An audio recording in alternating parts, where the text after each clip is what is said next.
செய்யும் தொழிலும் மென்மேலும் வளர வேல்முருகனை பிரார்த்திக்கின்றோம்.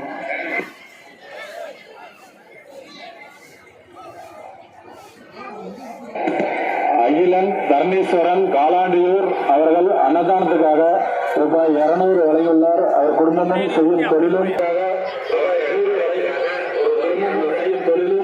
மென்மேலும் வளர அவர் செய்யும் தொழில் மென்மேலும் வளர வேல்முருகன் அழைப்பில் பிரார்த்தனை செய்கிறோம்.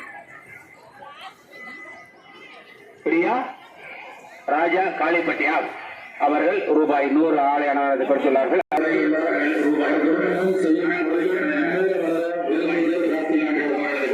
அவர் செய்ய சொல்லி மென்மேலும் வளர வேல்முருகன் அழைப்பில் பிரார்த்தனை செய்கிறோம்.